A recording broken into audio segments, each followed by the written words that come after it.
మీ అందరికీ ప్రభు పేరిట వందనాలు తెలియజేస్తూ ఉన్నాను. ఇప్పుడు వచ్చిన మీ అందరికీ వందనాలు. ముఖ్యంగా మా కొడుకు ఏర్పాటు చేసిన కుమార్తెని కుటుంబాన్ని దేవుని దీవించును కాక, ఆశీర్వదించును కాక. అంత మాత్రమే కాదు, ఇంతవరకు పాటల ద్వారా, ప్రార్థన, సాక్ష్యం ద్వారా నామానికి మహిమ తెచ్చుకొని ఉన్నారు. వీళ్ళ జీవితాలలో చంద్రకళ చెప్పినట్టుగా మగవాళ్ళు అందరూ కూడా ఎక్కువగా అంత పరిస్థితిలో ఉంటారు కదా.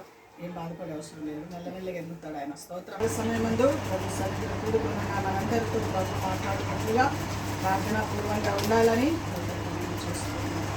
ఫిలిప్పీలకు రాసిన పత్రిక 4వ అధ్యాయం 19వ వచనం. ఫిలిప్పీలకు రాసిన పత్రిక 4వ అధ్యాయం 19వ వచనం చదువుకుని ముందుకు కొనసాగుతున్నారు. కాగా దేవుడు తన ఐశ్వర్యము చొప్పున క్రీస్తు యేసునందు మహిమలో మీ ప్రతి అవసరము తీర్చును. సర్వశక్తి మంతుడైన దేవా, పరిశుద్ధుడైన నా తండ్రి, నీ ఘనమైన ఉన్నతమైన పరిశుద్ధమైన నామాన్ని బట్టి నీకు స్తోత్రాలు, వందనాలు చెల్లిస్తున్నాను. ఎరువునైనంత వరకు పాటల ద్వారా, ప్రార్థన, సాక్ష్యం ద్వారా నామాన్ని నేర్చుకున్నాను. దీన దాసురాలైన నేను నీ ఎదుట నిలబడి నేను కానీ మాట్లాడవలసిన మీరే కదా ప్రభు. పరిశుద్ధాత్మదేవా, మీరే మాట్లాడమని ప్రార్థిస్తున్నాను. అందరితో మాట్లాడండి స్వామి. మాకు వెళ్ళని ఎవరు ఉండగా ప్రతి హృదయం తెరవబడమని అది మాట మంచి నేల మీద పడి విత్తనంగా ఉండడానికి అయ్యా క్రియాలు కార్యసిద్ధి జరుగునట్లుగా చేసి నలుగురు తెచ్చుకోమని ఆత్మ శరీరం నీ చేతిలోకి సమర్పించేస్తాను. యేసునామాన్ని బట్టి వేడుకున్నాం తండ్రి. ఆమేన్. ఆమేన్ చెప్తాం అందరూ.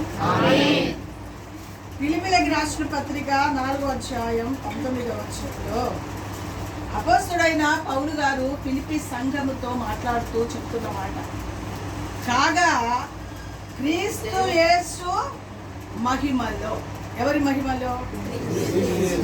ఆయన మహిమలో మన ప్రతి అవసరాలు తీర్చబడతాయి.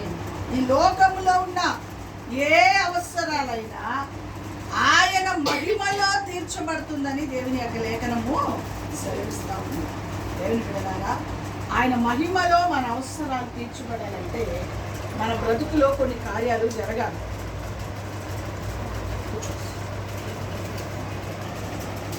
ఆయన మహిమలో మన అవసరాలు తీర్చబడాలంటే మన బ్రతుకులో మనము దేవుని చేతిలోకి మన జీవితాన్ని సమర్పణ చేసుకొని దేవుని యొక్క ఇష్టానుసారంగా బ్రతకడానికి మన జీవితాన్ని కనుక సమర్పణ చేస్తే శక్తివంతుడైన దేవుడు ఖచ్చితంగా మన ప్రతి అవసరాలు తీర్చబడడానికి అవకాశాన్ని దేవుడు ఇస్తాడు. దేవుని బిడ్డలారా, ఈ మధ్యాహ్న కాల సమయం ముందు మన అవసరాలు ఏదైనా సరే, మన పిల్లల చదువా, మన ఆర్థిక ఇబ్బందులా, లేకపోతే మన ఆరోగ్య విషయంలో, లేకపోతే ఇంకేమైనా ఏదైనా సరే, ప్రతి అవసరములు అంటే అందులో అన్నీ వచ్చేస్తాయి. ప్రతి అవసరాలంటే ఒట్టి ఆర్థిక ఇబ్బందులే కాదు, ఒట్టి లోక సంబంధమైన, ఇంటికి సంబంధమైన, పనికి సంబంధించిన ఆశీర్వాదములే కాక అనారోగ్య సంబంధమైనది, ఆర్థిక సంబంధమైనది, లేకపోతే మానసిక సంబంధమైనది, లేకపోతే ఇంకేదైనా సరే అదంతా కూడా క్రీస్తు యేసు మహిమలో మీ ప్రతి అవసరములు తీర్చబడను. ఈ 2025లో దేవుడు ఈ కుటుంబం యొక్క అవసరాలన్నీ తీర్చును కాక. కూడి వచ్చిన మనందరి అవసరాలు చెప్పండి తీర్చబడును గాక. ఖచ్చితంగా తీరుస్తాడు అన్న వారు తప్పి స్తోత్రాలు చెల్లించండి. ఖచ్చితంగా తీరుస్తాడు కదా. ఆయన ఎవరు? మనిషి. ఆయన మనిషి కాదు కదా. ఆయన ఎవరు? దేవుడు, సృష్టికర్త. ఆకాశము భూమిని పుట్టించి, నిన్ను నన్ను పుట్టించి, ఊపిరినిచ్చి ఇప్పటి వరకు కాపాడిన దేవుడు, సృష్టికర్త ఈ సంవత్సరంలో మన అవసరాలన్నీ తీర్చబోతున్నాడు. మనం ఏది ఆశపడితే వాటన్నిటిలో గొప్ప జయం దేవుడు అనుగ్రహించను గాక. నాకు ఇక్కడ పెట్టుకోవడానికి ఒక మైక్ పెట్టు అని చెప్పాను. ఎప్పటి నుంచి ముందులాగా నాకు కలిసి ఓపిక లేదు. ఇగో కుడికేలో కూడా నాకు ఒక చిన్న మైక్ అరేంజ్మెంట్ చేయాలి. స్తోత్రం. హల్లెలూయా. హల్లెలూయా.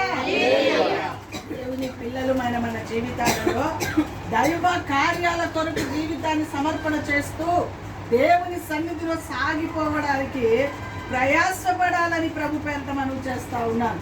దేవుని బిడ్డలారా, ప్రతి అవసరములు తప్పక మన దేవుడు తీర్చే దేవుడు. అయితే తీరుస్తానన్న దేవుడు కొన్ని కండిషన్స్ పెడతాడు దేవుడు మనం కదా.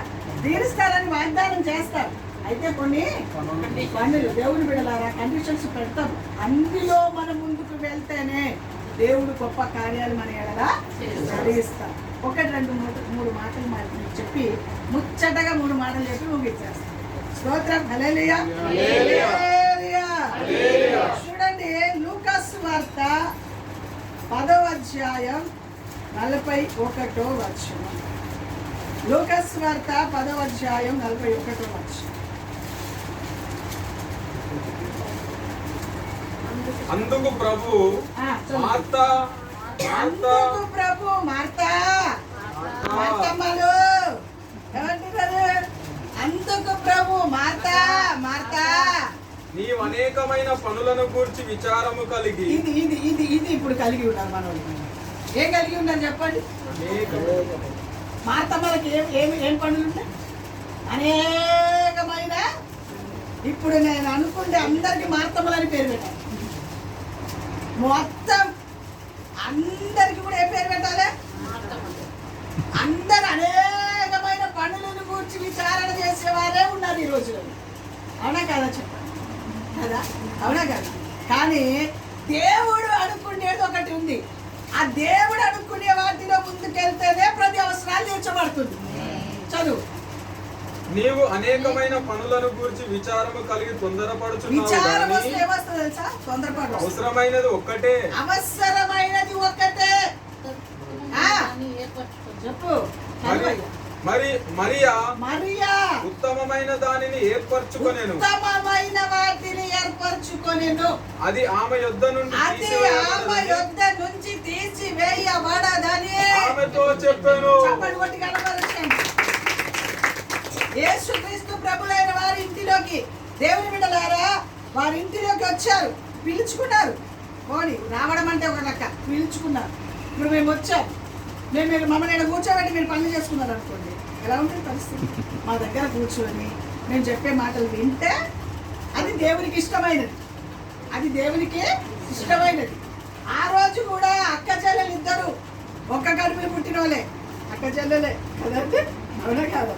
ఒక్క కడుపులో పుట్టిన వాళ్ళే, అక్క చెల్లెళ్ళే. దేవుని బిడ్డలారా, పిలిచి కూర్చోబెట్టారు. కానీ మార్తమ్మ దబా కిచెన్లోకి వెళ్ళిపోయి ఏం చేస్తుంది?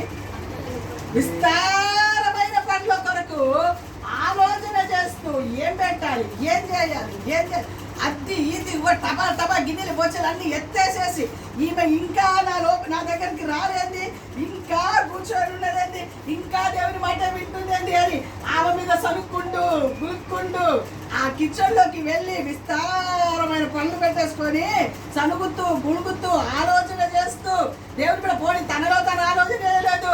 వెంటనే వచ్చి, అయ్యా నువ్వు చెప్పవా నేను ఆడ లోపల ఎంత పనులు చేస్తున్నాను, నువ్వు చెప్పవా? ఎవరితో చెప్తున్నావు? ప్రభుతో. అమ్మాయి ఇప్పుడు కూడా అదే, నాకు ఇంత పని ఉందయ్యా నీకు తెలియదా అంటారు మన దేవునితో కదా. నేను ఎవరు పెట్టుకోమన్నాను? నిన్ను నీ శక్తి కొలది పెట్టుకోవాలి. దేవుని కంటే మించిన పని ఏదైనా అది పనికి రాని పనులే. చెప్పలు పట్టండి గట్టిగా. ఆడవాళ్ళ ఇళ్ళలో పనులు ఉంటాయండి, ఇంట్లో పనులు ఉంటాయి, పని చేసే వాళ్ళ పనులు ఉంటాయి. నేను ఎప్పుడు చెప్తాను, ఆడవాళ్ళు మగవాళ్ళు ఇద్దరు మందిరాలు మానేసి, ఆరాధనలు మానేసి, దేవుని సన్నిధి మానేసి నీకు ఇష్టం వచ్చి తిరిగిందనుకోండి, ఇంట్లో ఉరియే. గుర్తుపెట్టుకోండి, ఎవరో ఒక్కరు భక్తి కలిగిన వారుగా ఇంట్లో నోవా ఒక్క వ్యక్తి భక్తిని బట్టి కుటుంబం అంతటిని కాపాడబడడానికి సహాయం చేశాడు. అబ్రహాం ఒక్క వ్యక్తి యొక్క సమర్పణ కుటుంబం అంతటికి గొప్ప కార్యాలు దేవుడు జరిగిస్తూ వచ్చాడు. అదే దేవుని బిడ్డల లోతు ప్రవర్తన కుటుంబం అంత నాశనానికే. గుర్తు పెట్టుకోవాలి, వాక్యం మాత్రమే జ్ఞాపకం చేసుకొని దైవ కార్యాలు మనం చేయడానికి ముందుకు వెళ్తే ఖచ్చితంగా దేవుడు దిగి వచ్చి మన ఎడల కార్యాలు చేస్తాడు. ఒక్క వ్యక్తి యొక్క దేవుని బిడ్డలారా ప్రవర్తన, ఆ పట్టుదల, ఆ భక్తి, ఆ ప్రార్థన జీవితం, ఆ దేవుని పాదాల దగ్గర కూర్చుండే అనుభవం. మార్తకు దేవుని బిడ్డలారా పని ఉన్నదని మరియమ్మకి తెలియదా? కిచెన్ లో పని ఉన్నదని, విస్తారమైన పని చేయాలని మరియమ్మకి మాత్రం తెలియదా? తెలుసు. అయినప్పటికీ వాటన్నింటిని పక్కకు పెట్టి ఈరోజు కూడా విస్తారమైన పనులు, నేను కష్టపడకపోతే కష్టపడమ్మా, నేను ఎవరంటున్నారు?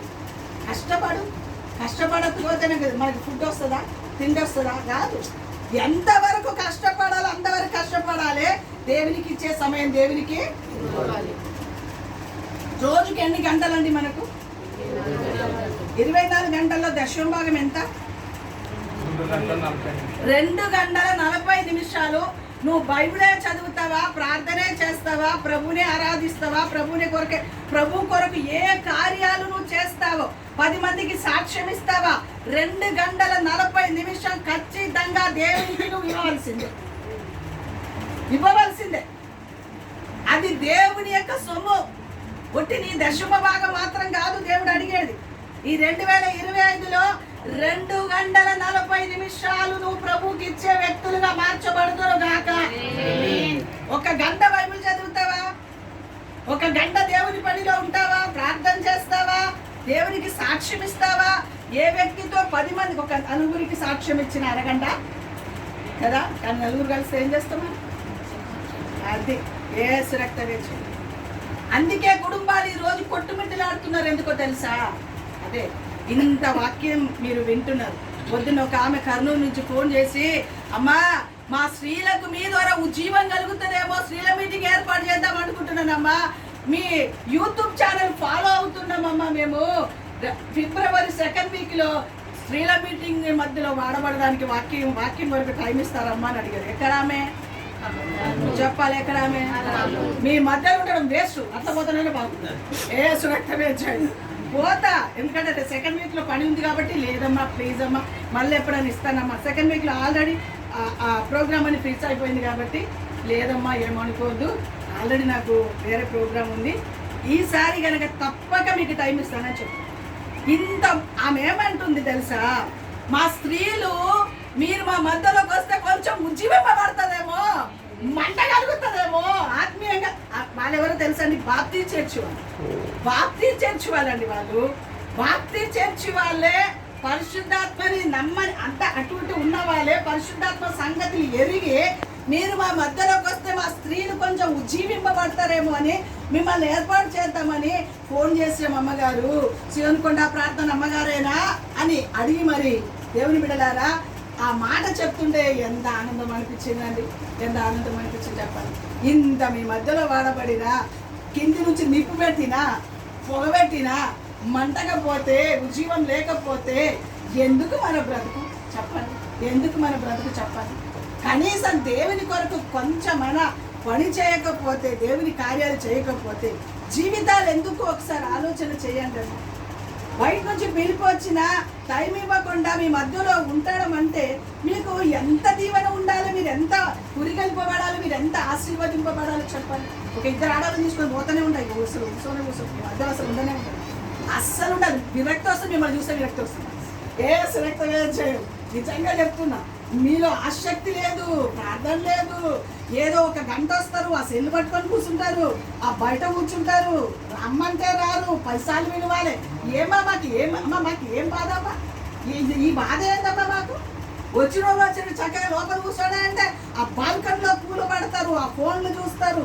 అమ్మ మీకే ఉందా అమ్మా ఫోన్లు? మాకు లేదా? చెప్పండి. దేవుని సన్నిధి అనే భయాలు ఉన్నాయమ్మా? అసలు దేవుడు అనే భయం ఉందా మనకు?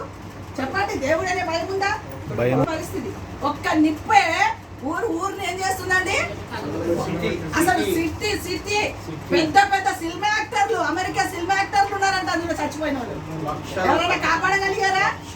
వాళ్ళందరం కాపాడగలిగారా? కోట్ల దేవుని మీద కుమారుడు చెప్పాడు కదా మొన్న కీర్తన భాగంలో, అదేంటి ఒక్కొక్క ఇల్లు ఎన్ని కోట్లు అంట?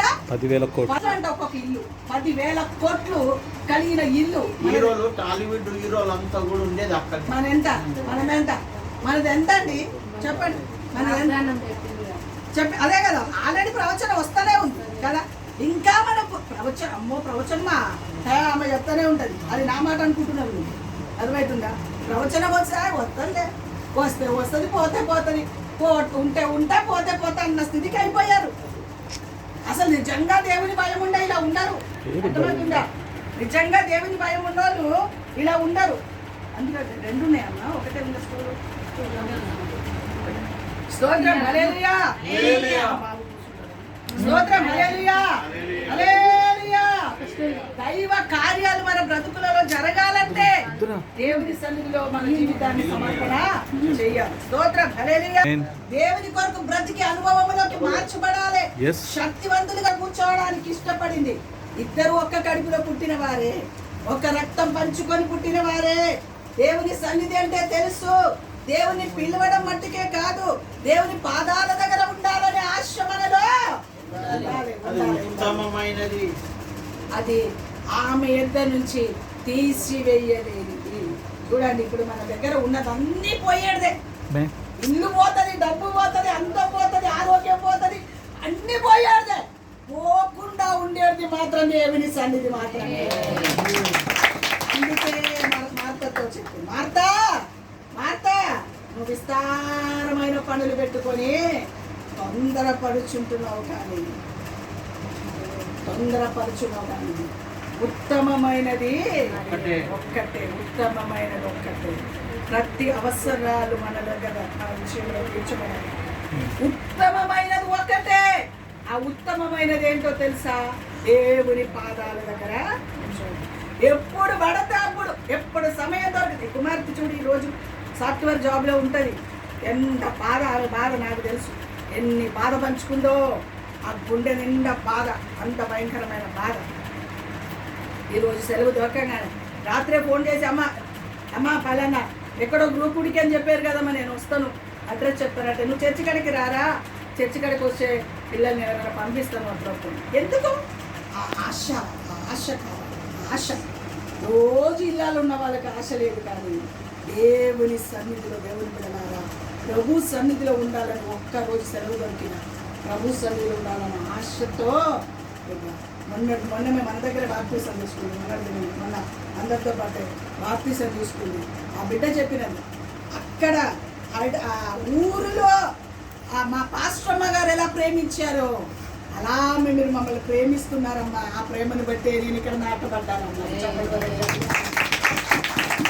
ఆ వాక్యం చెప్తుండే ఆ మాట, ఆ గద్దింపు, ఆ పాపములను కూర్చిన ఆ యొక్క ఒప్పుదల, ఆ మాటలు చెప్తుంటే సేమ్ మా ఊర్లో పాస్టమ్మ గారు చెప్పినట్టు అనిపించింది.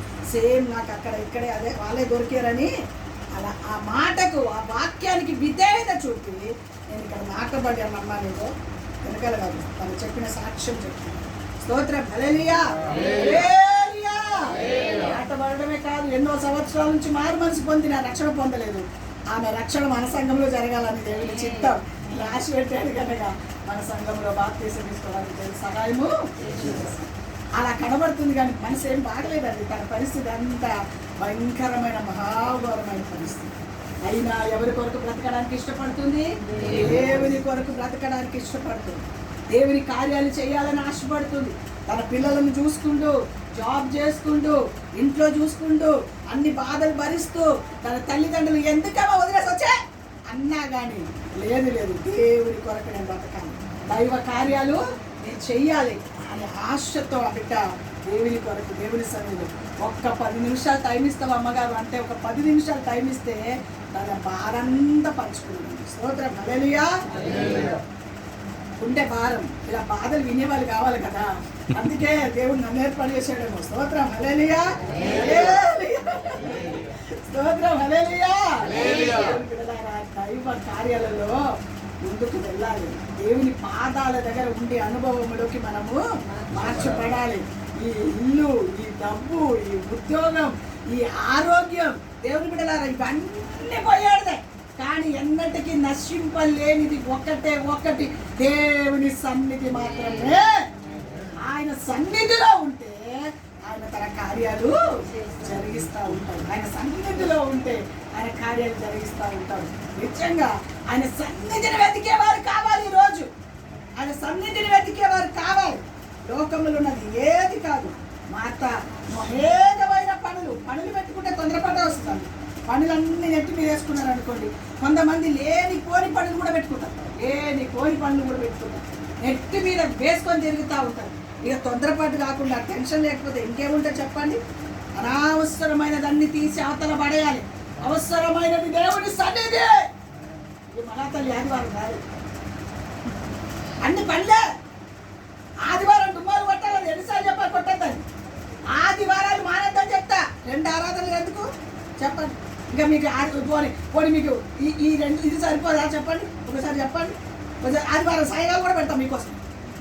ఈ టైం సరిపోలేదంటే ఆదివారం సాయంకాలం కూడా పెడతాం. సాయంకాలం కూడా రండి. మరి ఏం చేస్తాం?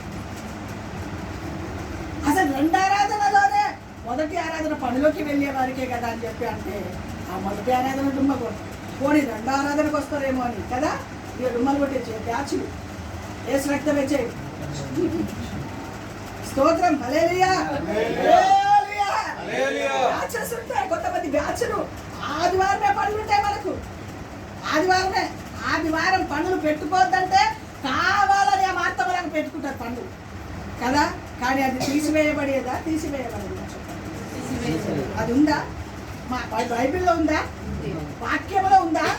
పోనీ మేమేమైనా కలుపుకొని చెప్పాడు కదా ఏమన్నా చెప్పండి. వాక్యంలో ఉందా? శుక్రవారం మానద్దంటే శుక్రవారం మానేస్తాం. ఆదివారం మానద్దంటే ఆదివారం మానేస్తాం. ఏ టైంలో అంటే ఆ టైంలో దేవుని సన్నిధి అంటే చులకనైపోయింది. ఎంత చులకనైపోయిందంటే ఇంత ఇంత ఇంత కూడా రవ్వంతా కూడా భయం లేని బ్రతికైపోయింది.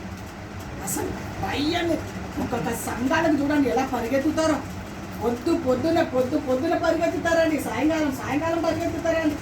అసలు వాళ్ళు ఎలా ఉంటారో నాకు తెలియదు. కానీ ఎంత భయంతో వెళ్తారో దేవుని సన్నిధి. మన వాళ్ళకైతే భయం లేదు, భక్తి చెప్పండి ఉందా?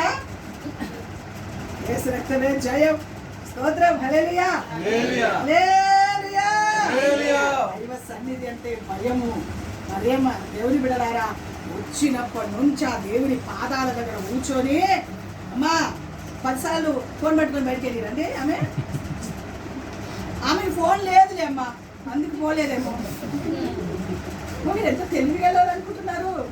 అమ్మో, మీకంటే ఎక్కువ తెలివిచ్చాడు దేవుడు నాకు. పరిశుద్ధాత్మ తెలివి, చదువు రాదు. అర్థమవుతుందా? చదువు తెలివి వద్దు నాకు, పరిశుద్ధాత్మ తెలివి ఉండే చాలా, బుద్ధి ఉండే చాలా. యేసు రక్తమే జయం కదా. ఇప్పుడు అదే నెక్స్ట్ మీ దగ్గర నుంచి వచ్చాడు అదే. అందుకే అది కూడా నేనే చెప్పేశాను. వాళ్ళకు ఫోన్ లేదమ్మా, వాళ్ళకు ఫోన్లు. మేము చాలా గొప్పలమమ్మా, చాలా ఏమంటారు చూడు కోటేశ్వర్లమమ్మా. మేము అన్ని కంపెనీస్ నుంచి నాకు ఫోన్ వస్తుంది. నేను పోయి మాట్లాడకపోతే దానికి ఏజెంట్ వేరే.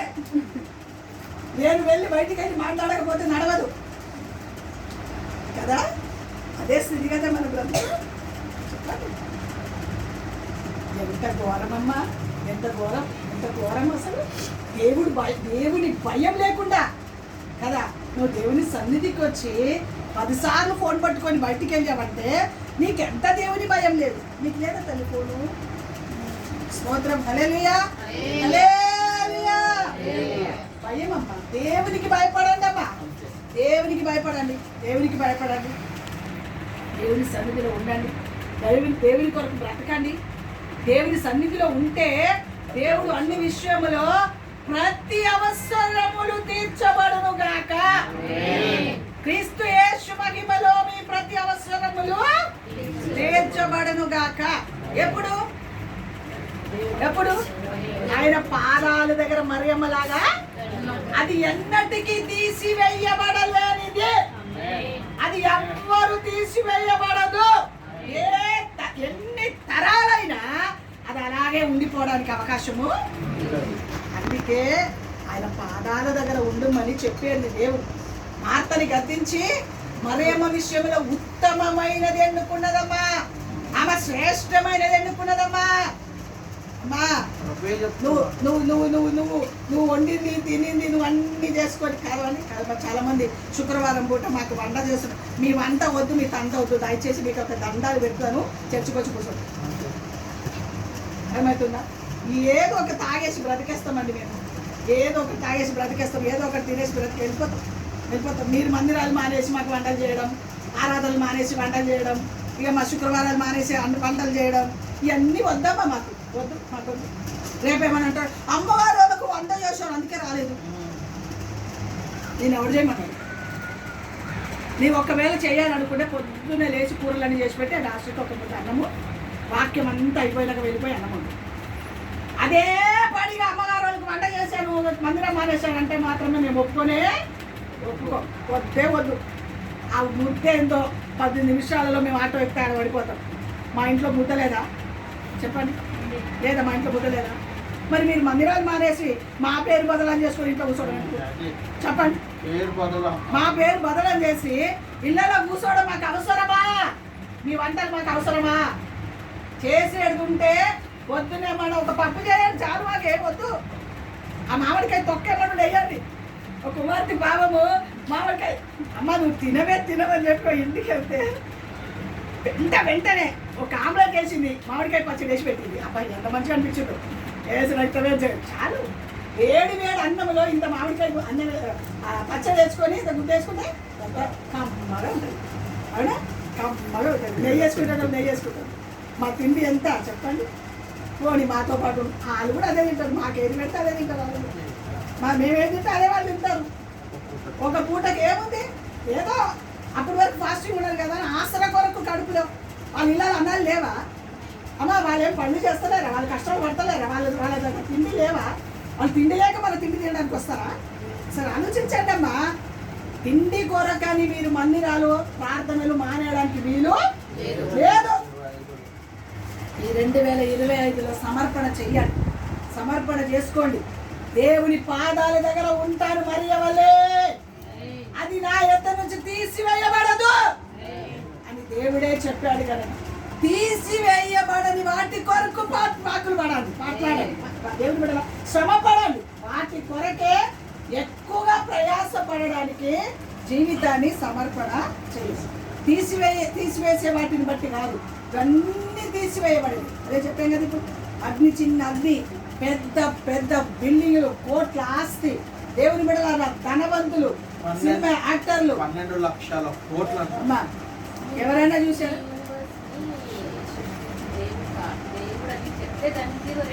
అదే అట్లా చూసారా? చూడండి దేవుని భయంకరమైన ఉగ్రత ఎలా పనిచేస్తుందో చూసారా? దేవుని ఉగ్రత అనుకోవాలి. అందుకే చెప్పాడు దేవుడు ఎప్పుడో అనేక ప్రాంతంలో దేవుని ఉగ్రతని అగ్ని చేత దహింప చేయబోతుందని చెప్పాడా లేదా? చెప్పాడా లేదు ప్రవచనం? అది అట్లా అది చూసుకోవాలి.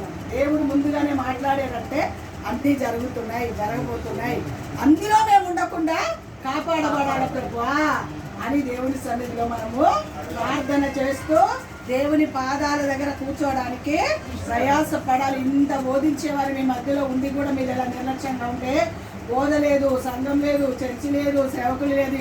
ఆ షడ్రక్ మేషక్ అబద్ధికులు, దానియేలు, యోసేపు ఎంత పవిత్రంగా దేవుడి కొరకు, ఎంత త్యాగపూర్వంగా దేవుడి కొరకు బ్రతికారండి, ఎంత ఆశతో బ్రతికారండి, ఎంత దేవుని కార్యాల కొరకు బ్రతికారు వాళ్ళు. ఒకసారి ఆలోచన చేశారా?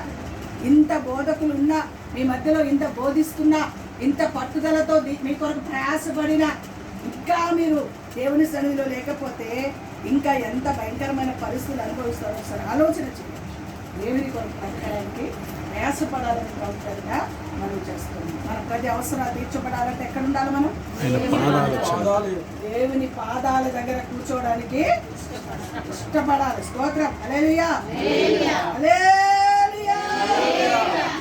దేవుని బిడ్డలారా చూడండి, పేతురు రాసిన మొదటి పత్రిక 1వ అధ్యాయం 6వ వచనం. 1వ అధ్యాయం మొదటి పేతురు రాసిన మొదటి పత్రిక 1వ అధ్యాయం 6వ వచనం.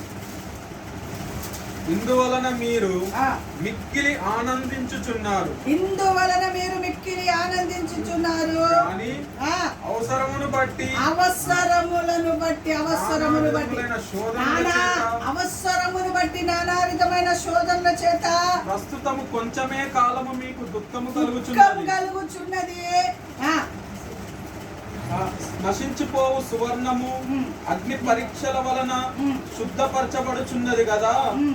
దానికంటే అమూల్యమైన మీ విశ్వాసము ఆ, ఈ శోధనల చేత పరీక్షకు ఈ శోధనల చేత పరీక్షకు నిలిచినదై నిలిచినదై యేసుక్రీస్తు ప్రత్యక్షమైన యేసుక్రీస్తు ప్రత్యక్షమైనప్పుడు మీకు మెప్పును నీకు మెప్పు మహిమయు మహిమ ఘనతయు ఘనతయు కలుగుటకు కలుగుటకు కారణమగును. కారణమగును. ఈ శోధనలు దేవుని పాదాల దగ్గర ఉన్నప్పుడు, అందుకే దేవుని బిడ్డలారా ఆ దావీదు అంటాడు కీర్తనలో, నేను ఉత్తమమైన వాటిని అనుసరించినందుకు నాకు శ్రమ వచ్చింది అంటున్నాడు. అర్థమవుతుందా మీకు? ఉత్తమమైన వాటిని అనుసరిస్తే చూడండి శ్రమలు ఎవరికి వస్తాయో తెలుసా? ఇప్పుడు మన చంద్రకళ మందిరం ఊడుస్తుంది, తడబట్టేస్తుంది, తుడుస్తుంది, అన్ని చేస్తుంది.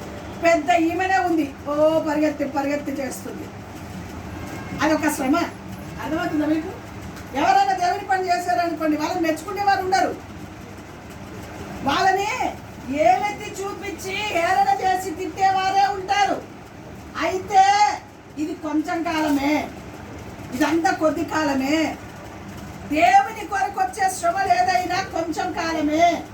దేవుని కొరకు పని చేసేవారిని ఎత్తి పొడుస్తూ హేళన చేస్తూ వారిని బాధపరుస్తూ వారిని దుఃఖపరుస్తూ అందుకే దావీదు అంటాడు, నేను ఉత్తమమైన వాటిని అనుసరించినందుకు నాకు శ్రమ వచ్చింది.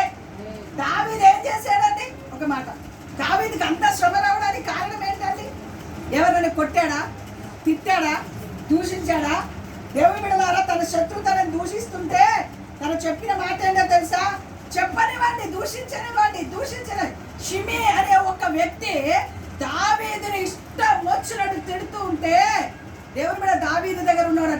అయ్యా ఒక్కసారి నువ్వు చెప్పు, చేస్తా పని, ఓటు చేస్తా, కాల్ చేస్తా, నేనేం చేయాలో చేసేస్తా, ఒక్కసారి నువ్వు చెప్పు సెలవి. నువ్వు నేను అంతగానో తిడుతున్నావు, నువ్వు గమ్మున ఉంటావు ఏంటి అని అంటే దావీదు అంటాడు, ఆయన తిట్టులన్నీ కూడా రానున్న దినముల నాకు దీవెనగా మార్చబడుతున్నాడు. వాక్యం ఎంత బాగుంటుందండి కదా. మనం అనుకున్నది ఒకటి ఉంటే వాక్యం ఇంకొక తీరుగా మాట్లాడతాడు దేవుడు. ఇంతకు ప్రతిగా రెట్టింపు ఘనత అంటాడు. దేవుని బిడ్డలారా, మనల్ని ఎంతమంది నిందిస్తే అంతకంతకు ఉన్నతమైన ఆశీర్వాదములోకి దేవుడు మనల్ని తీసుకొని వెళ్తాడు. నిందించేవారు అడుగు భాగంలోనే ఉంటారు. అర్థమవుతుందా మీకు? అందుకే నోటికి ఏం పెట్టుకోవాలి? నోరు జాగ్రత్త. అందుకే అంటారు పెద్దలు, నోరు బాగుంటే ఊరు బాగుంటుంది. నోరు బాగుంటే నీ ఇల్లు బాగుంటుంది, నోరు బాగుంటే నువ్వు బాగుంటావు, నోరు బాగుంటే సంఘమా. అది అర్థమవుతుందా? నోటికి ఎప్పుడు జాగ్రత్త. నోరు ఎప్పుడు కళ్ళం పెట్టుకోవు.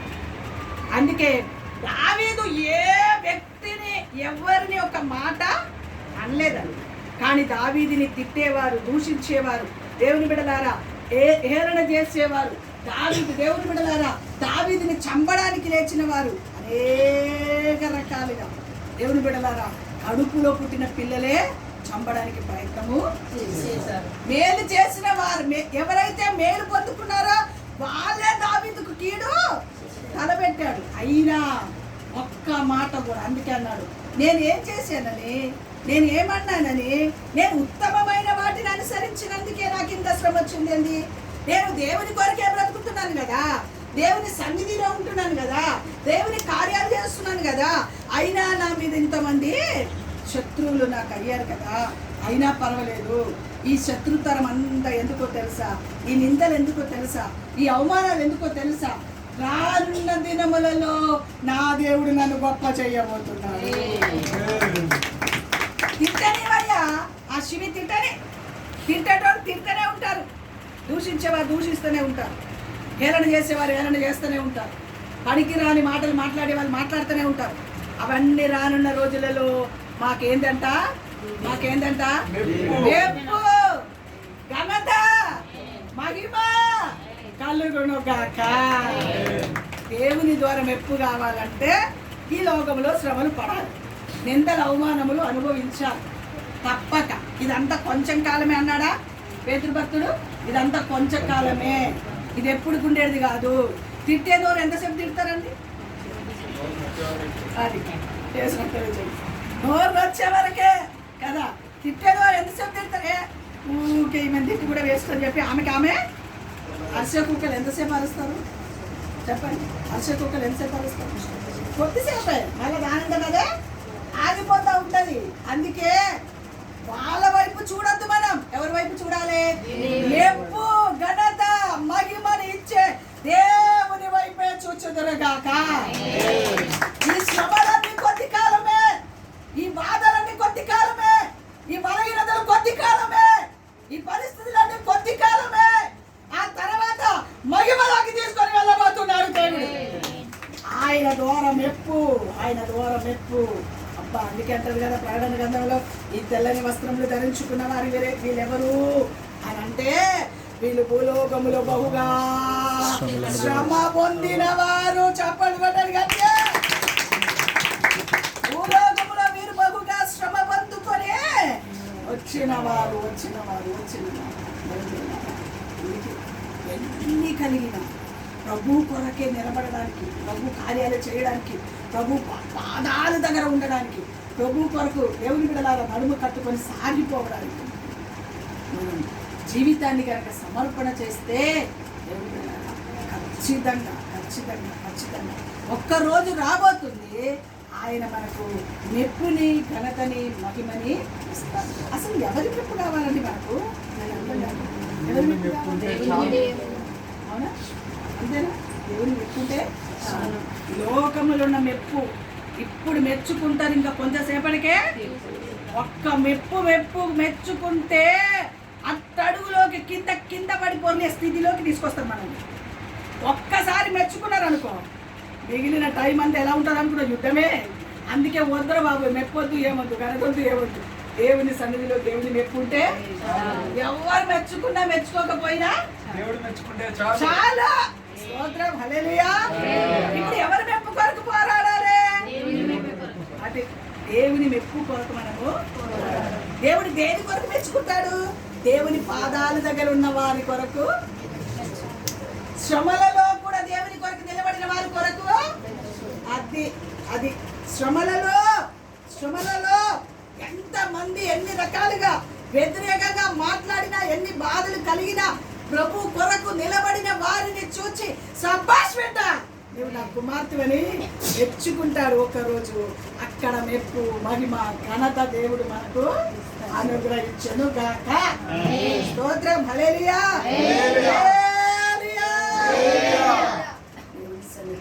ఈ శ్రమలు ఏది మనకి ఎన్నదగినది? ఈ బలగినది ఎన్నదగినది? ఈ భారం ఎన్నదగినది? ఈ యొక్క సమస్యలు ఎన్నదగినది కావు. అదంతా కొంచెం కాలమే. ఆ తర్వాత సమస్తమైన వాటిలో దేవుడు మనకు గొప్ప జయాన్ని ఇస్తాడు. దేనికి మనం దిగిలిపడే అవసరం లేదు, భయపడే అవసరము లేదు. అలాంటి భక్తుల యొక్క అనుభవాలు చూస్తే దేవుని బిడ్డలారా, దేవుని కొరకు బ్రతికినందుకే వాళ్ళని నిందించారండి. దేవుని కొరకు సాగిపోయినందుకే వాళ్ళని నిందించారు. ఇశ్రాయేలు ప్రజల పక్షంలో ఆ గొలియాతు 40 రోజులు రాత్రి పగలు వచ్చి నన్ను ఎదిరించేవాడు ఎవడైనా ఉన్నాడంటే బాలుడు 17 సంవత్సరాల ప్రాయం అనుకుంటా. ఆ 17 సంవత్సరాల ప్రాయంలో 9 అడుగులు మనుషుని ఎదిరించడానికి దేవుని బలం తీసుకొని ఆ ఇశ్రాయేలు ప్రజల పక్షంలో జయం సమకూరిస్తే చంపడానికి చూశాడు. ఇది కదా మనుషుల పనులు. దురాత్మ దూరింది. ఎక్కడి నుంచి వచ్చింది ఆ దురాత్మ? సౌలులో ఏం దూరింది?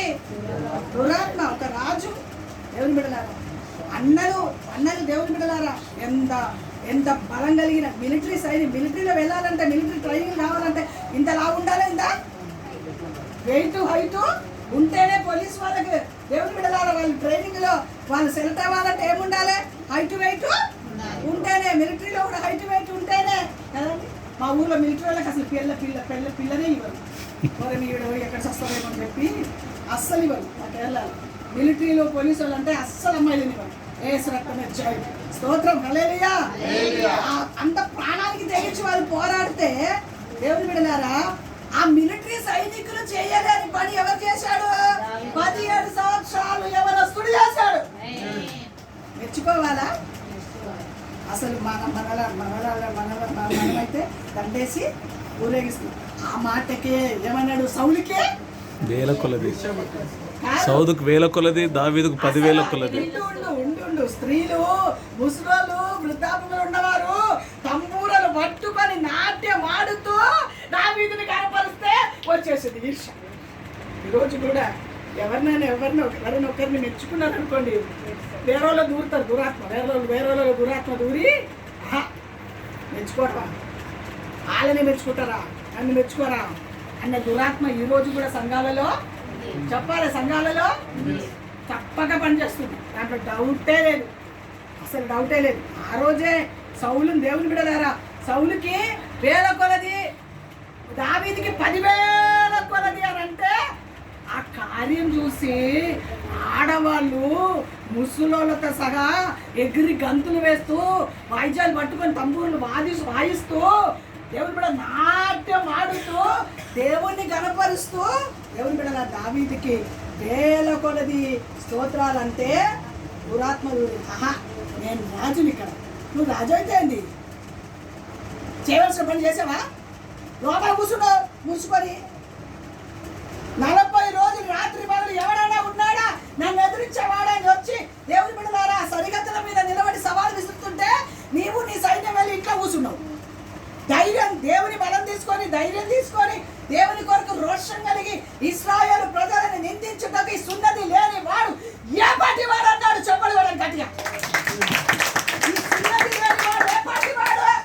యెహోవా నామముల వీరి పేరట ఈయన మీదికి ఎవరి నామంలో వెళ్ళాడు? వాళ్ళకి ఆ నామం తెలియదా? మరి వీళ్ళకి తెలియదు ఆ నామం. ఈ నామం తెలుసా తెలియదా? సౌలుకి మిలిటరీ సైన్యానికి ఆ నామం తెలుసా తెలియదా? తెలిసి ఉండి కూడా చేయలేని కార్యం దేవుని ద్వారా బలం పొందుకొని గొలియాతుకి మీదకి వెళ్ళి తల నరికి తీసుకొని వెళ్తుంటే అబ్బా ముసలోళ్ళు మూల కూర్చున్న వాళ్ళందరూ కూడా లేచి ఆనందంతో గంతులు వేసుకుంటూ పాటలు పాడుకుంటూ దావీదుకి వేల కొలది స్తోత్రాలు, 10,000 కొలది.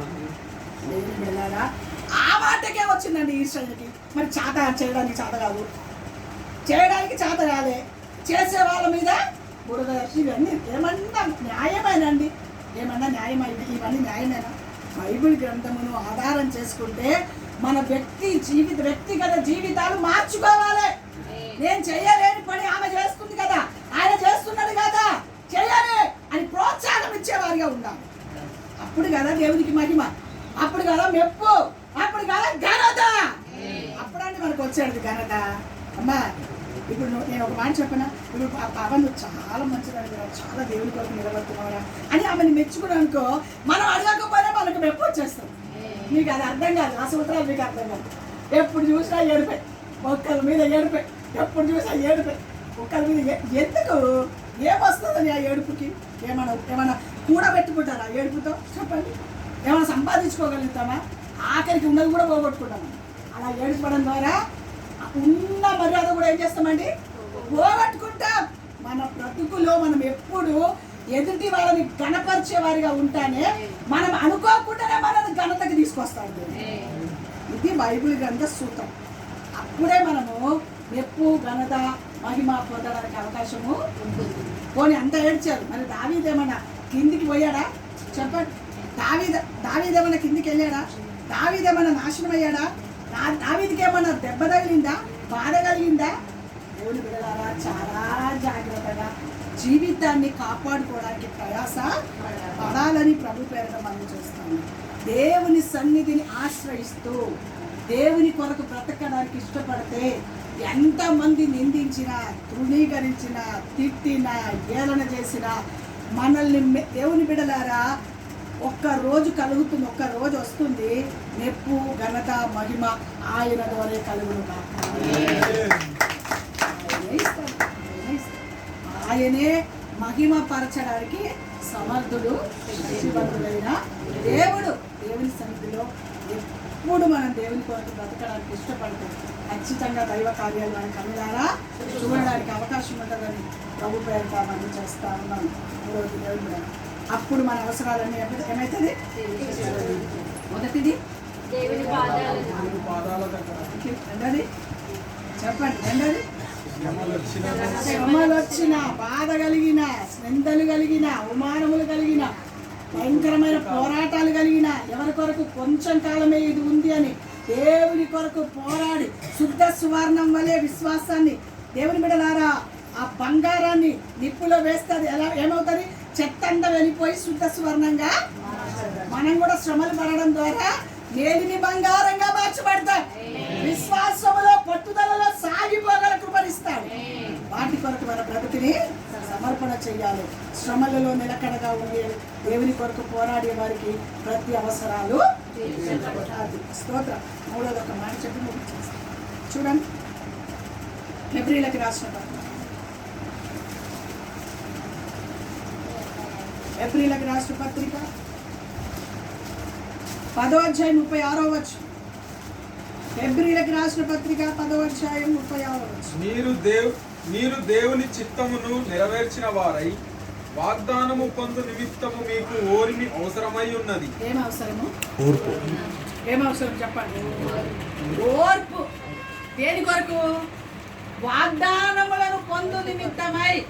మీరు వాగ్దానములను పొందు నిమిత్తమై. అసలు మనం వాగ్దానం తీసుకొని వెళ్ళవలసిన వారం కదా. ఇక్కడ ఉండవలసిన వారమా వెళ్ళవలసిన వారమా? వెళ్ళవలసిన వారం. దేవుని రాజ్యంలోకి వెళ్ళవలసిన వారం. వెళ్ళాలంటే ఏముండాలి? ఓర్పు. ఓర్పు ఓర్పు కావాలి మనకు. ఓర్పుతో ఎవరు ఉంటారో ఆ ఓర్పుని బట్టి మన బ్రతుకులో ప్రతి అవసరాలు తీర్చబడతాయి. ఓర్చుకోం. ఏ పరిస్థితి వచ్చినా ఓర్చుకున్న చోటలో అలజడి ఉండదు. ఓర్చుకున్న చోటలో కలవరం ఉండదు. ఓర్చుకున్న చోటలో అసమాధానాలు ఉండదు. ఓర్చుకున్న చోట అన్నిటికీ గొప్ప జయాన్ని దేవుడు. ఇవన్నీ ఎందుకో తెలుసా? వాగ్దానం పొంది నిమిత్తమై. ఏం పొందడానికి? వాగ్దానం పొందాలి మనం. అమ్మా, దేవుని రాజ్యములోకి మీరు వెళ్తారు అనే వాగ్దానము. ఆ వాగ్దానం పొందడానికి మనకు భూమి మీద ఏం అవసరము? ఓపిక. పని దగ్గర ఓపిక, ఇళ్ళ దగ్గర ఓపిక, విశ్వాస జీవితంలో ఓపిక, కుటుంబంలో ఓపిక, వ్యాపారంలో ఓపిక, దేవుని బిడ్డలారా చదువులో అన్నీ ఓపిక. ఈ ఓపిక లేకపోతే ఏమి జరగదండి. ఓపిక లేకపోతే ఏమి జరగదు. జరగడానికి అవకాశమే లేదు. అందుకే వాగ్దానము పొంది నిమిత్తమే మీకు ఓపిక చాలా అవసరం. ఇది చెప్పినాను ఒక మాట. ఇంకా కాలము బహు కొంచెముగా ఉన్నది. అది ఇంకా కాలం మాకు కొంచెంగా ఉన్నది. వచ్చుచున్నవాడు ఆలస్యము చేయకవచ్చును. నా ఎదుట నీతిమంతుడైన వాడు విశ్వాసము మూలముగా జీవించను గాని అతడు వెనక తీసిన ఎడల అతని యందు నా ఆత్మకు సంతోషం లేదు. అర్థమవుతుందండి? వచ్చేవాడు త్వరగా రాబోతున్నాడు. ఒకవేళ వారి గనక వెనక తీసిన ఎడల ఈ కడవరి దినాలలో ముందు దినముల కంటే అధికమైన ఆసక్తి ఉండాలి. ముందు దినముల కంటే అధికమైన ప్రార్థన అనుభవం ఉండాలి. అందుకే నేను ముందే చెప్పాను, 2 గంటల 40 నిమిషాలు నువ్వు ఖచ్చితంగా దేవునికి ఇవ్వవలసిందే. పొద్దున్న ఇస్తావా, రాత్రి ఇస్తావా, మధ్యాహ్నం ఇస్తావా, అవసరం. నువ్వు ఖచ్చితంగా 2 గంటల 40 నిమిషాలు. 1 గంట బైబిల్ చదువు, 1 గంట దేవుని సన్నిధిలో గడిపి 2 గంటలు అయిపోతుంది. 40 నిమిషాలు దేవుని సన్నిధిలో దేవుని బిడ్డల పొద్దున రాత్రి 40 నిమిషాలు ప్రార్థన గడపండి. 1 గంట ప్రార్థన చేయలేరా? పొద్దున 1 గంట ప్రార్థన చేయలేవా? పొద్దున లేచి 1 గంట ప్రార్థన చేయలేవా? అసలు పట్టుమని 1/2 గంట చేసేవారు ఉండొచ్చు కదండి. అసలు ఈ దయ్యం ఉందే, ఏ దయ్యం?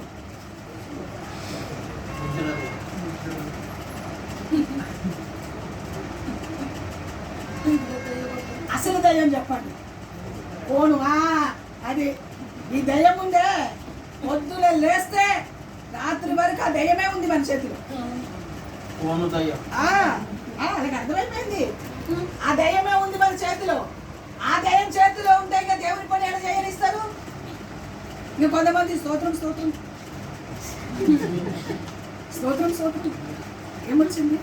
స్తోత్రం స్తోత్రం కదండి. దేవుని మందిరానికి వచ్చి కూడా దేవుని సన్నిధిలో ఉండి కూడా ఈ దయ్యము యేసు రక్తమే జయం.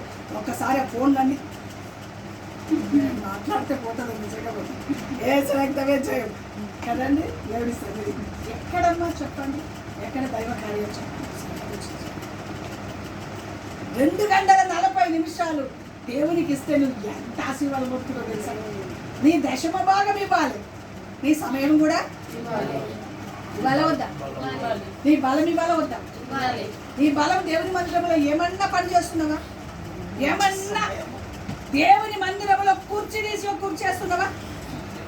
కిటికీ డోర్ పెడుతున్నావా? ఫ్యాన్స్ వచ్చి పని చేస్తున్నావా? ఎంత గమ్మత్తు ఉంటుందంటే మళ్ళీ ఇక పిల్లోడే పోయి అక్కడే కూర్చుంటారు, లేచి పని చేయాలి. మళ్ళీ అన్నీ అయ్యాలా, అన్ని పని చేయాలి. ఎంత ఘోరమా, ఇంత సుఖమామా మనకు.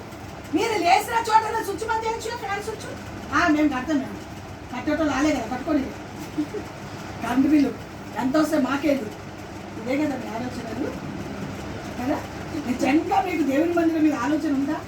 లేచిన వెంటనే ఇంకా కొంతమంది ఉంటారు, నేను ప్రార్థన చేసేటప్పుడు ఏమైనా బంద్ చేయమని కోపం వచ్చి నా ఫ్యాన్ కూడా బంద్ చేసేస్తాను. నేను చెప్తాతో ఏమవ్వాలి ఓకే అంటే ఏదో జట్టు బంద్ చేసి పెట్టేశారు. అదే ఏంద్రన్నా అయినా బంద్ చేయమంటే ఈ పని చేస్తారా? నేను ఎక్కడ కూర్చోనంటే అయ్యో ఇట్లుంటారు. ఎక్కడ లేస్తే ఎక్కడ వాళ్ళు వేసారో ఆ వెనకాల లేచిపోయిన వారు వెనకాల ఫ్యాన్ స్విచ్లు లైట్లు బంద్ చేసుకోవచ్చు కదా. కిటికీలన్నీ ఓపెనే. ఏమన్నా కిటికీ బాధ్యత ఉందా మందిర విషయంలో? మీకు నిజంగా బాధ్యతలు ఉన్నాయా చెప్పండి? నిజంగా బాధ్యతలు ఉన్నాయా?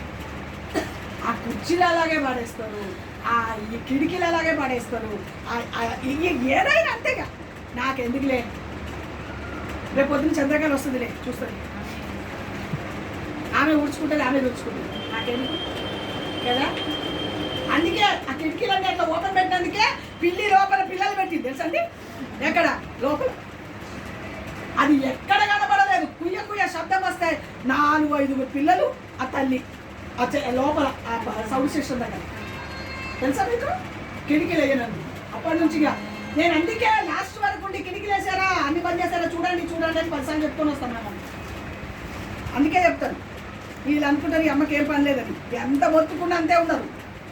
అట్లనే అన్ని వెనకాల ఉంటే అమ్మ అది పని చేశారు చూడు, ఈ పని చేసి చూడు అంటారు. ఒకసారి నేను చర్చిలో సాటర్డే రోజు చర్చిలో వచ్చి ఫ్యాన్ తిరుగుతుంటుంది. ఈ అమ్మలకి శుభ్రం చేయడానికి వస్తే అన్ని ముచ్చట్లు పెట్టుకొని పోతూ ఉంటారు కదా. ఆయనకు సంతోషం ఉండదు. గుర్తుపెట్టుకోండి, దేవునికి సంతోషం లేని పని నువ్వు చేస్తే ఏం చేస్తాం? పోతావా అగ్నిగుండంలోకి? పోతావా అగ్నిగుండంలోకి? నరకానికి వెళ్తారా దేవుని రాజ్యానికి వెళ్తారా? తీర్మానం చేసుకోండి. ఇన్ని సంవత్సరాలు దేవుని దగ్గరికి వచ్చి ఏం లాభం? ఇన్ని సంవత్సరాలు శ్రమ అనుభవించిన ఏం లాభం? చివరికి వచ్చే వరకు విశ్వాసం పోగొట్టుకొని దేవుని సన్నిధిని మానేసి, దైవ సన్నిధిని మానేసి, విశ్వాసాన్ని దేవుని బిడ్డలలో తొలగించుకొని దేవుని కార్యాలు చేయకుండా వచ్చుచున్నవాడు ఆలస్యం చేయక రాబోతున్నాడు. వెను తీసిన ఎడల దేవునికి ఆనందము, నా ద్వారా దేవునికి ఆనందం కావాలని ప్రార్థన చేయండి. పడవచ్చు 2 గంటల 40 నిమిషాలు ఏ విధంగా నైనా నువ్వు నీ సన్నిధి, నీ సమయం దేవునికి ఇవ్వాలి, నీ బలం దేవునికి ఇవ్వాలి, నీ దశమ భాగం దేవునికి తప్పక. ఈ 3 కార్యాలు నువ్వు తప్పక చేస్తేనే దేవుని రాజ్యంలో నీకు స్థానం. గుర్తుపెట్టుకోండి ఖచ్చితంగా. నువ్వు ఏమి తీసుకెళ్ళవు, నువ్వు ఇల్లు తీసుకెళ్ళవు, నీ ధనం తీసుకెళ్ళవు, నీ బంగారము నువ్వు ఎక్కడైనా దాచి పెడితే అక్కడే ఉంటుంది, నువ్వు తీసుకెళ్ళవు. నువ్వు బీరువాలో పెడితే బీరువాలోనే ఉంటుంది ఆ బంగారం. నీ ఇల్లు నీ దగ్గరే భూమి మీదే ఉంటుంది. లేదా అక్కడ వచ్చినట్టు ఏదో వచ్చింది అనుకో అందరు పట్టుకొని పోతాం. గుర్తుపెట్టుకోండి, చాలా జాగ్రత్త. ఈ రోజు సమయాలు లేవు. ఎంత నువ్వు దేవునిలో గడిపితే అంత మంచి, అంత మంచి, అంత మంచి. ఇంకా మీకు మీ భర్తల ద్వారా మీకు సహకారం ఉండి మీ భర్తలు పనిచేసిన దాంతో పోషింపబడితే సరిపోతుంది అని అనుకుంటే ఇంకా లేడీస్ అనబడుచున్న వారు ఎక్కువగా దేవుని కొరకు బ్రతకడానికి ప్రయాసపడాలి. ఉద్యోగాలు మానేసి దేవుని కొరకు బ్రతకడానికి పని ప్రయాసపడండి. ఎందుకంటే మరీ పరిస్థితి బాగలేని వాళ్ళంటే పర్వాలేదండి. భర్తలు తెచ్చిన జీతం సరిపోతుంది, చక్కగా అన్నీ బాగుంది, ఇంకా కొంచెం మిగులుతుంది, మా పిల్లలకు సరిపోతుంది, మాకు సరిపోతుంది అంటే ఆడవాళ్ళు పని చేయకుండా దేవుని భక్తిలో ఎదిగారు అనుకోండి, ఎంత ఆశీర్వాదం ఉంటుందండి, ఎంత దీవెనలు ఉంటుంది. సరే ఆలోచించండి కదా. భార్య భర్తలు ఇద్దరు పని చేసేవారు పాపం వాళ్ళ పరిస్థితిని బట్టి ఆదివారమే అవుతుంది. ఇలా సెలవులు ఉన్నందుకు ఇలా వచ్చి రావడానికి దేవుడు సహాయము చేశారు. అలాగే ప్రతిరోజు మీరు దేవుళ్ళు గడిపేటప్పుడు మీ పిల్లలకు, మీ భర్తలకు, మీ కుటుంబానికి, మీ జీవితానికి ఎంత ఆశీర్వాదమో సరే ఆలోచించండి అమ్మా. ఎంత చక్కగా చెప్పాడు, చదువునన్నమాట. ఏప్రిల్ రాష్ట్ర పత్రిక. ఇక కాలము బహు కొంచెముగా ఉన్నది, కొంచెమే వచ్చుచున్నవాడు ఆలస్యం చేయక వస్తున్నాడు. నా ఎదుట నీతిమంతుడైన వాడు, నా ఎదుట ఎవరి ఎదుట దేవుని ఎదుట. చెప్పాలి ఎవరి ఎదుట నీతిమంతులుగా కనబడాలి. పక్కన పెట్టండి. మా భక్తి మనం ఎంత భక్తి చేసినా ఎవడో ఒకడు ఏలు పెడుతూనే ఉంటాడు. అర్థమవుతుందా? ఆమె అత్త చేస్తుంది, ఈయన ఇట్లా చేస్తున్నాడు అని ఎవడో ఒకడు ఏలు పెడుతూనే ఉంటాడు. ఆ ఏలు పెట్టేదాన్ని పక్కకు పడేయండి. మనం దేవుని దృష్టిలో నీతిమంతుల కామా అని దేవుడు సాక్ష్యం ఇవ్వాలి మన విషయం. అది నువ్వు కనుక కరెక్ట్గా దేవుని మందిరంలో ఉండి ప్రార్థన చేస్తూ దేవుని కొరకు బ్రతికితే ఆ నీతిమంతులుగా ఉన్న సంగతి దేవుడు చూస్తాడు. పక్క వాళ్ళు ఎంత దేవుని బిడ్డలారా భక్తిగా ఉన్నా ఏదో ఒక పుల్ల పెడతానే ఉంటారు. అలాంటి సంగతి వద్దు. మనం వాళ్ళ సంగతి పట్టించుకోండి. అర్థమవుతుందా మీకు? వాళ్ళ సంగతి అసలు పట్టించుకోవద్దు. నేను యథార్థంగా నా దేవుని దగ్గర ఉన్నాను అని మన మనస్సాక్షి మన మీద నేరం మోపకుండా ఉంటే చాలు. మన మనస్సాక్షి చెప్తాడండి. మనస్సాక్షి చెప్పడా? మనస్సాక్షి కాలం ఇది. మనస్సాక్షి కృపాకాలం. మనస్సాక్షి గద్దిస్తూనే ఉంటాడు. తప్పు, ఇది నువ్వు చేసింది తప్పు, ప్రార్థన సమయం దొంగిలించినావు తప్పు, దేవుని సన్నిధికి వెళ్ళలేదు తప్పు. నిజంగా మనస్సాక్షి ఉంటే లేని వారు కూడా కొంతమంది ఉన్నారు. మనస్సాక్షి లేని వారు కూడా ఉన్నారు కొంతమంది. నిజంగా మనస్సాక్షి ఉండి దేవుని కొరకు బ్రతకడానికి ఇష్టపడిన వారి బ్రతుకులో ఖచ్చితంగా నా ఎదుట నీతిమంతుడు అనబడినవారు విశ్వాస మూలముగా జీవించును గాని అతడు వెనుక తీసిన ఎడల. నీతిమంతులు విశ్వాసం ద్వారా బ్రతుకుతారు. అయితే వారు ఒకవేళ వెనుతీసిన వెనకకు తిరిగిన ఎడల అతని యందు నా ఆత్మకు సంతోషం ఉండదు. లేదు. చెప్పండి, ఇప్పుడు ఆత్మని దుఃఖపరుస్తారా? దేవుని ఆత్మని దుఃఖపరుస్తారా? దేవుని దుఃఖపరుస్తారా? లేదా దేవుని సంతోషపరుస్తూ దేవుని సంఘంలో వెళ్తూ దేవుని రాజ్యంలోకి వెళ్ళి మెప్పు ఘనత మహిమ పొందుకుంటారా? మీరే తీర్మానం చేసుకోండి. మీకే వదిలేశాను. ఇలాగ తీర్మానం మీకే వదిలేశాను. చూసుకోండి, మీరే చూసుకోండి. స్తోత్రం. హల్లెలూయా. అయితే మనము నశించుటకు వెనుక తీయవారము కాము కానీ ఆత్మను రక్షించుకొనుటకు విశ్వాసము కలిగిన వారమై ఉన్నాము. చెప్పబడని గట్టిగా నశించే వారము కాము, రక్షించుటకు మనము రక్షింపబడడానికి విశ్వాసం మూలంగా బ్రతికే వారము. అందుకే మానక ప్రభు సన్నిధిలో ఏం చేయాలి? మనము దేవుని కొరకు సాగిపోవడానికి, బ్రతకడానికి, సమయం దేవునికి ఇవ్వడానికి, మన బలం దేవునికి ఇవ్వడానికి. మనం దేవుని మందిరంలో ఏ చిన్న పని చేసినా ఆ పనిని గుర్తుపరుచుకుంటాడండి దేవుడు. అర్థమైందా?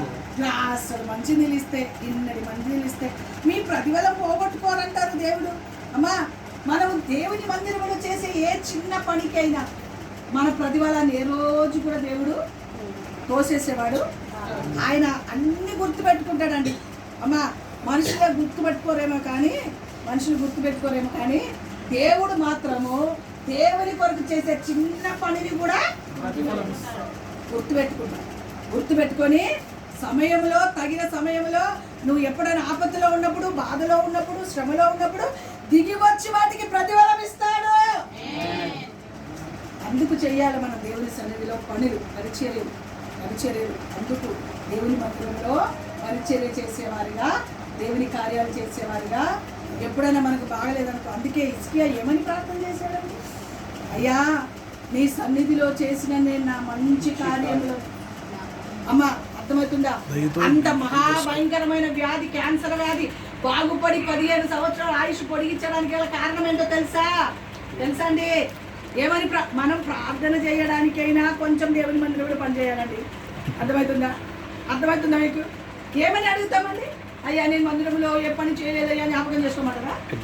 ఏం చేస్తారు చెప్పండి. నేను మందిరంలో ఏ పని చేయలేదయ్యా నన్ను జ్ఞాపకం చేసుకోమంటారా? చేసుకుంటారా? ఇసుకే ఏమని చేశాడు చెప్పండి? ఇదికే ఏమని చేశాడు? మందిరములో పని చేసే వారందరూ అయ్యా నీ మందిరంలో చేశాను కదా, గడప దగ్గర ఉన్నాను కదా అయ్యా నన్ను జ్ఞాపకం చేసుకోయానంటే జరగబోవు సంగతులని కొట్టివేసి అద్భుతమైన రీతిలో గొప్ప కార్యాలు చేస్తాడు. అదండి అర్థమవుతుందా మీకు?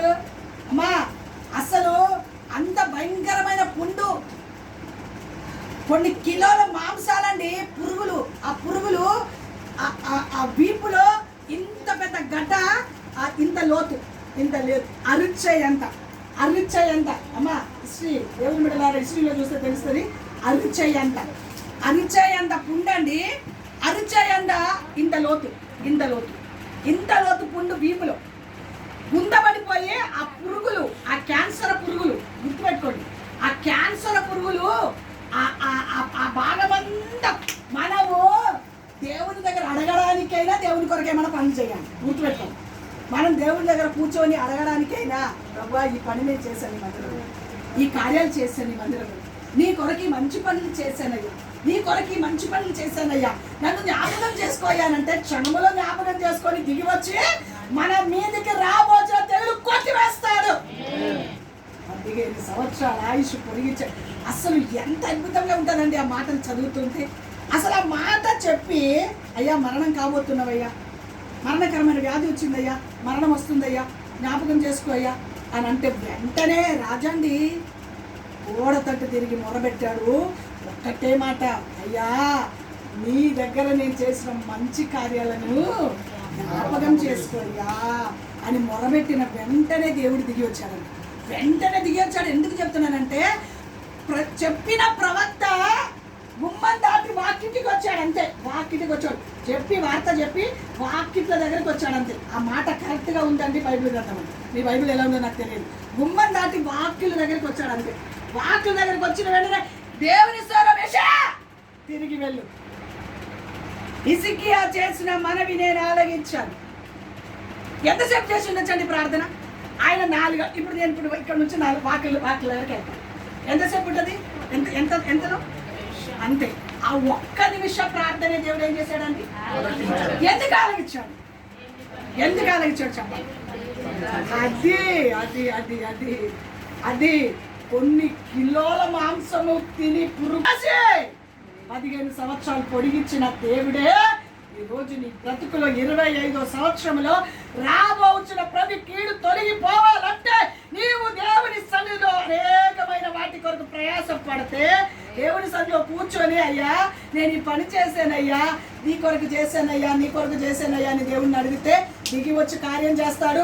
నీకున్న సమస్తమైన వాటి నుంచి విడుదల ఇస్తాడు, ఆరోగ్యం ఇస్తాడు, ఆశీర్వదిస్తాడు, ప్రతి అవసరాలు తీర్చబడును గాక. అయిందా? చాలా రావాలా? స్తోత్రం. హల్లెలూయా. వాటి కొరకైనా ప్రయాసపడండి. నశించిపోవాలని ప్రభుకి ఇష్టం లేదు.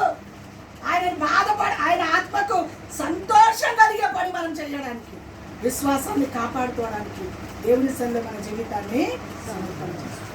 పొడవాటి ప్రార్థన అవసరం లేదమ్మా, చిన్న ప్రార్థన కూడా దేవుడు ఏం చేస్తాడు? అందుకే బైబిల్లో చాలా కొన్ని వందల ప్రార్థనలు ఉన్నాయండి. ఒక్కొక్క దైవజనులు ఒక్కొక్క తీరుగా ప్రార్థించారు.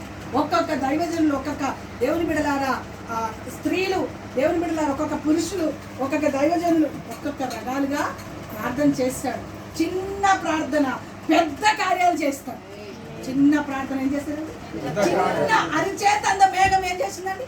మోపడి వర్షం కుమ్మరించి దేవుని బిడ్డల విస్తారమైన ఆశీర్వాదం ఇచ్చేటట్టుగా ఇంత పొడవాటి ప్రార్థన అవసరం లేదు కదా.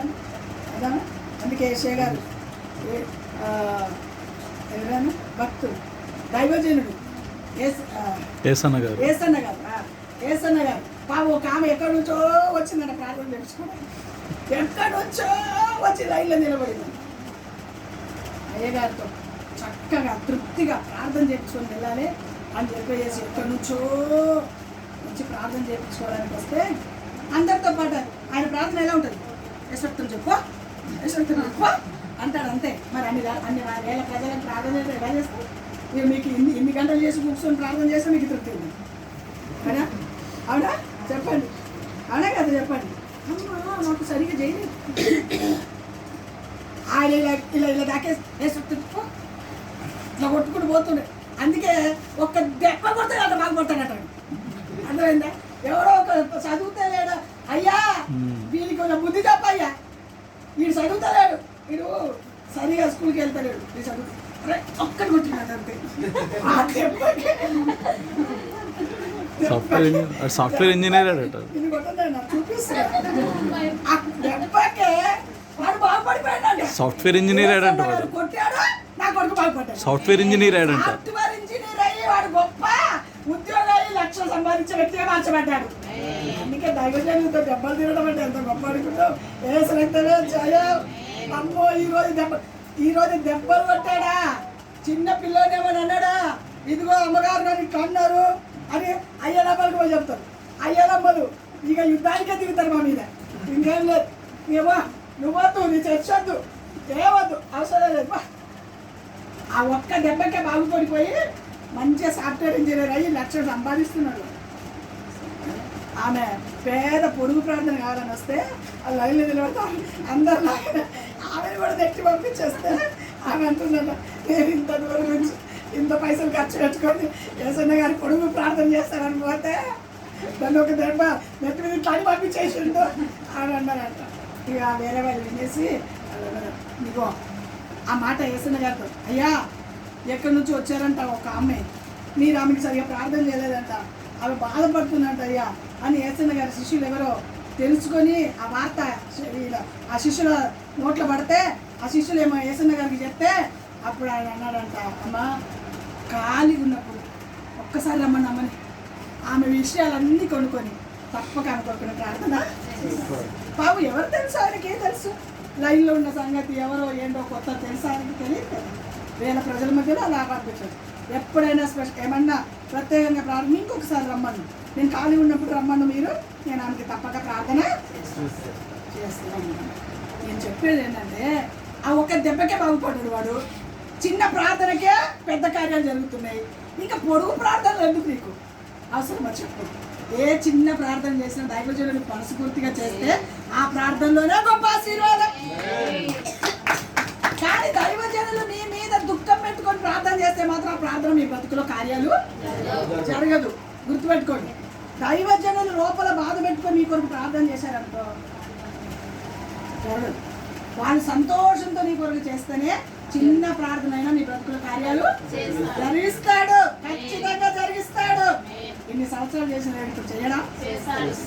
కాబట్టి దేవుని స్థానంలో నమ్మకంగా విశ్వాసంతో దేవుని పాదాల దగ్గర గడిపి ప్రభు కార్యాల కొరకు ముందుకు వెళ్ళడానికి ప్రయాసపడండి.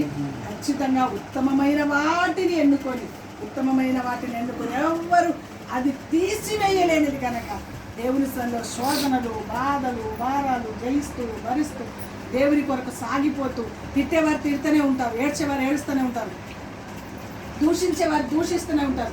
నీ పని నువ్వు నమ్మకంగా చేయి. మందిరంలో ఒకరోజు నమ్మకత్వాన్ని బట్టి అద్భుతాలు చేస్తాడు. ఖచ్చితంగా దేవుడి కార్యాలు చేస్తాడు. నన్ను అన్నారు తర్వాత ఆమె వచ్చిన కాలు గడిగి నెట్టి మీద పోసుకొని వెళ్ళింది. అర్థమవుతుందా మీకు? ఆమెకే చూపించాడు దేవుడు. నేను ఇప్పుడు శుక్రవారం ఎప్పుడో చెప్పాను అనుకుంటు, గోరబండలు ఉంటుంది ఒక ఆమె, నేను ప్రవచనం చెప్పిందే నేనే ఇంట్లో ఆ సంఘంలో ఏదో గొప్ప కొరకు అనుకున్నాను. నాకు ముందే నా తల్లిగారు చెప్పారు, అమ్మా పాప నీకు ఇచ్చిన ప్రవచనం 100% కరెక్ట్. నువ్వు ప్రవచనం చెప్పేటప్పుడు దేవుడు నీ దగ్గరికి దిగి రావడం, ఇది ప్రభు అయిన యెహోవా వాక్ అని చెప్పినప్పుడు దేవుడు ఆకాశంకి ఎక్కిపోవడం నేను కళ్ళారా చూశాను బిడ్డ. నేను ఎవరు నమ్మనండి, మా తల్లిగారు చెప్తేనే నమ్ముతాను. అప్పటి నుంచి ఇప్పటి వరకు ఏ దైవజనుల మీద ఆధారపడలేదు, దేవుని మీద. మా తల్లిగారు పోయిన తర్వాత దేవుని మీద మాత్రమే.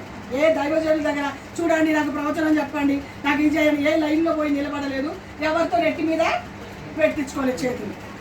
ప్రభుతో డైరెక్ట్ కనెక్షన్ పెట్టుకోవడం నేర్పించాడు దేవుడు. ఒకటి, నా తల్లిగారు ఉన్నంత వరకు తల్లిగారితోనే సహవాసం ఉండడానికి దేవుడు సహాయము చేశాడు. ఒకటి నా తల్లి గారు ఏది చెప్తే అది కరెక్ట్గా నా బ్రతుకులో. నేను ఒకరోజు రాత్రి చాలా అంటే చాలా బాధపడి గుండె పగిలినంత ఏడ్చాను. ఆ రోజు తెల్లారి మందిరానికి వెళ్తే పాప రాత్రి ఏడ్చినావు కదా అన్నది. ఏమ్మా నీకెలా తెలుసమ్మా అంటే, పాప నీ మనసు నువ్వు ఎక్కడుంటావు నా మనసు అక్కడే ఉంటుందా అని చెప్పింది.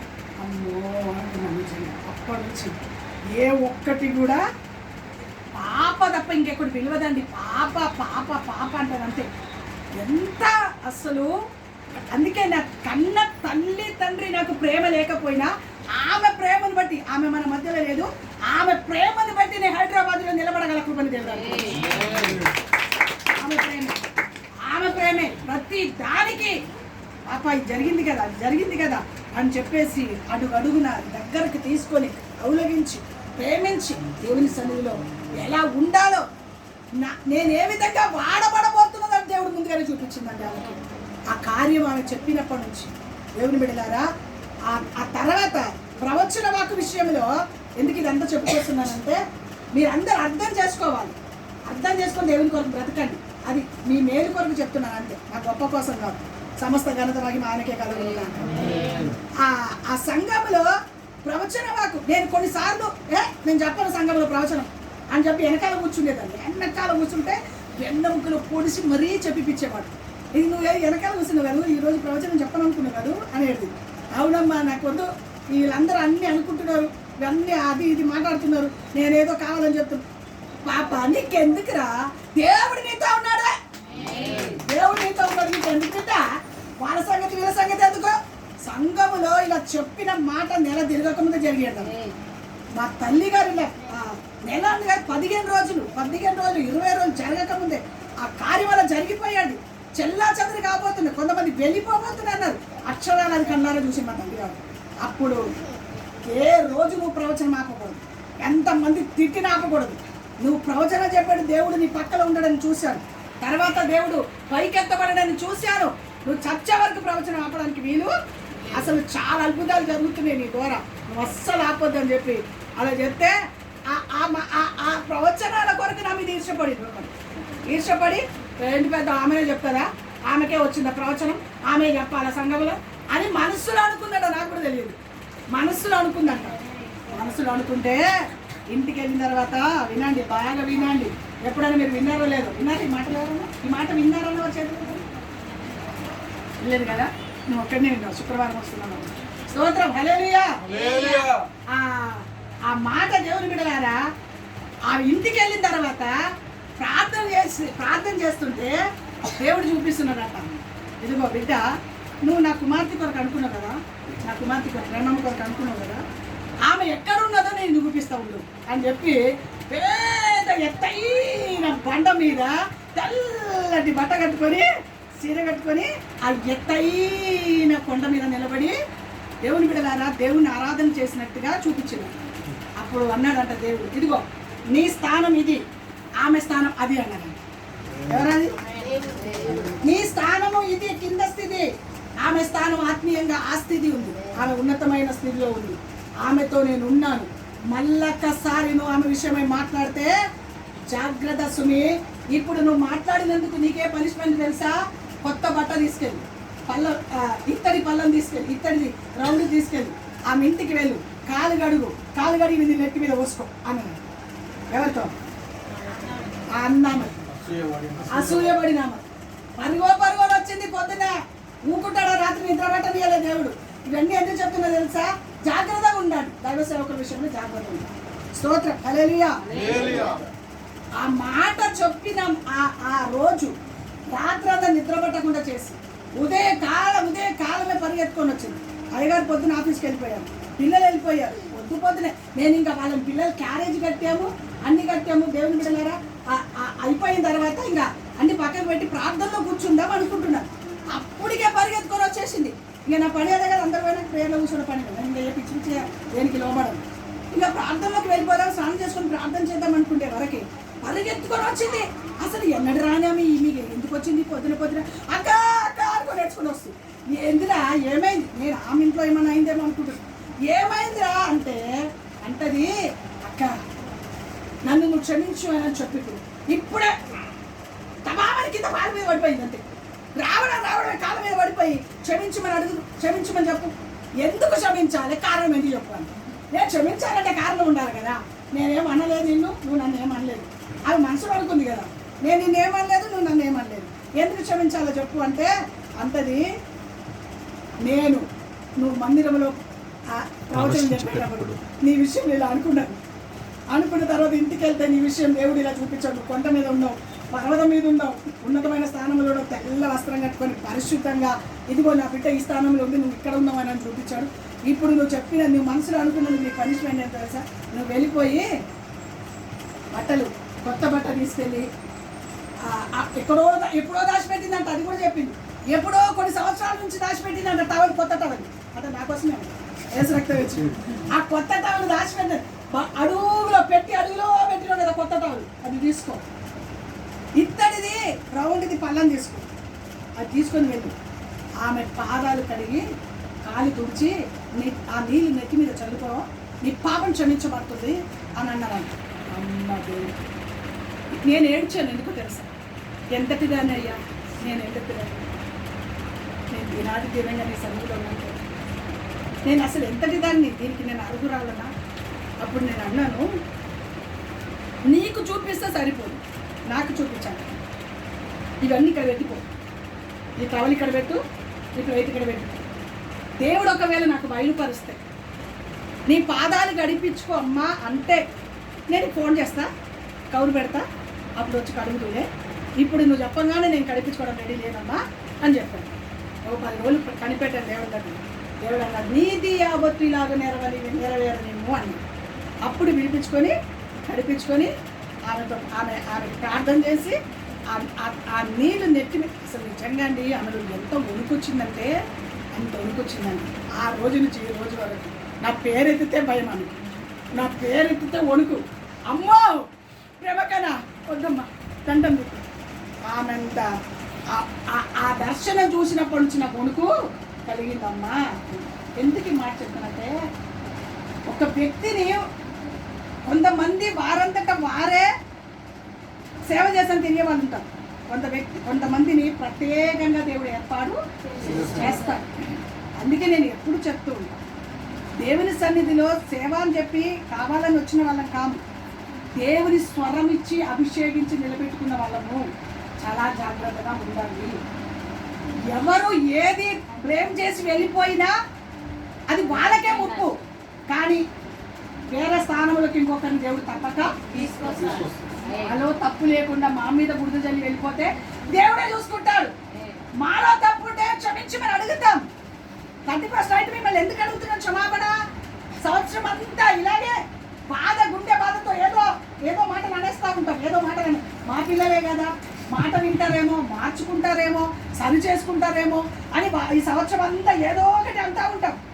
అందులో కొన్ని సందర్భంలో మీకు గాయం కలుగుతుంది, ఖచ్చితంగా కలుగుతుంది.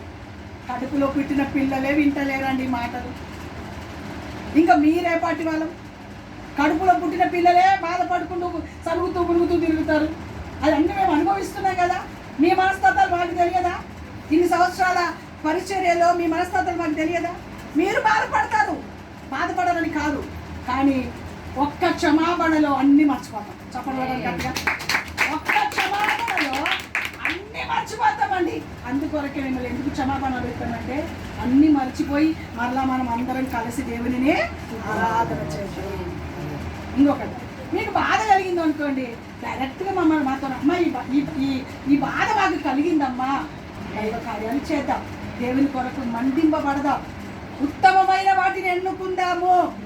ఏమాత్రం దిగులు పడకుండా, ఎంతమంది ఎన్ని బుడతలు చల్లినా, నిందించినా, అవమానించినా, శోధించినా ప్రభు కొరకే సాగిపోదాం.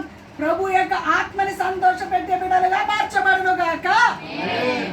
అట్టి అనుభవములోకి మనం మార్చబడడానికి జీవితాన్ని సమర్పణ చేసుకుందాం. ఈ కార్యాలన్నీ చేసి దేవుని ద్వారా ప్రతి అవసరాలు తీర్చుకుందాం. దేవుడు మనకు ప్రతి అవసరాలు ఇస్తాడు, ప్రతి అవసరాలు తీరుస్తాడు.